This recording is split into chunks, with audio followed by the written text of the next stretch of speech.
রান্না করছি আজকে পোয়া মাছ, আর সাথে দিয়েছি সাবাহাতের জন্য কিছু পাবদা মাছ। একসাথেই রান্না করে ফেলছি, আলাদা আলাদা করে রান্না করতে একদমই ইচ্ছা করছে না। আর পোয়া মাছে যেহেতু ছোট ছোট কাটা থাকে, এই জন্য সাবাহাতকে দিব না, এই জন্য তার জন্য একটু পাবদা মাছ করে নিচ্ছি।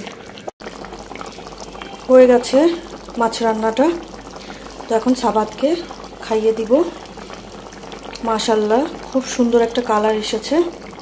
কি খাচ্ছ তুমি দুষ্ট বাবু?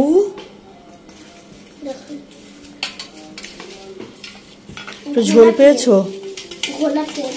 কি ঘোলা তেল মাখানো তেল? কি ঘোলা তেল মাখানো তেল? কি অদ্ভুত, দেখেন ঘোলা তেল বলে। এটা হচ্ছে পুরীর সাথে দেয় ঝোল। হ্যাঁ, ঝোলটা আপনারা খেলে এত আজকে তেল এই পুরিগুলোতে, মনে হচ্ছে না আমরা খেতে পারবো এই তেলে। তুই কি আদার ব্যাপারই? এটা দেখুন গাইস, এটাকে ঝোল দিয়ে দেখছেন? আচ্ছা আচ্ছা, আমি তোমাকে দিচ্ছি। ওরকম করে দিতে ছটকাই বেশি মজা আসলো।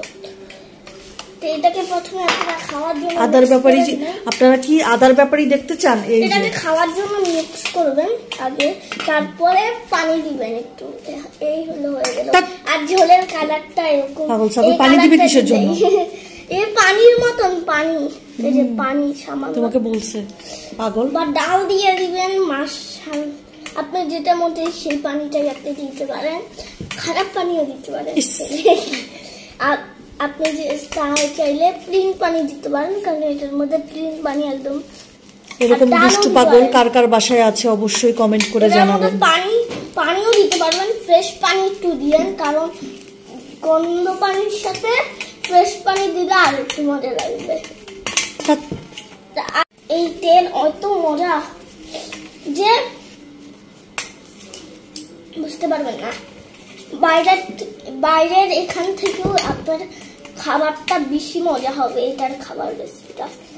তো আমার খাবার রেসিপিটা কেমন হলো, এটা আমি বানিয়েছি, তো লাইভের মধ্যে দেখতে পারবেন আপনারা। কি বলছিস পাগল? লাইভের মধ্যে দেখতে পারবেন। আমি বড় হলে ইউটিউব চ্যানেলে আমি দেখাবো কেমনে এটা বানাতে হবে এবং সম্পূর্ণ কেমনে কাজ করতে হবে। আপনারা কিন্তু এখনই চাইলেন না, কারণ তখন এখন হতে চলবে না, কারণ আমার ইউটিউব চ্যানেল যখন খুলবে আপনাদের আমি ইনভাইট করব অবশ্যই। তো আপনারা এসে পড়বেন, আমাদের সাবস্ক্রাইবার ইউটিউবার। এই খাবারটা বানাতে হবে কেমনে, আর বাইরের থেকে শুধু পুরি আনলেই হবে, তারপরে আরামসে খাবেন এটার সাথে।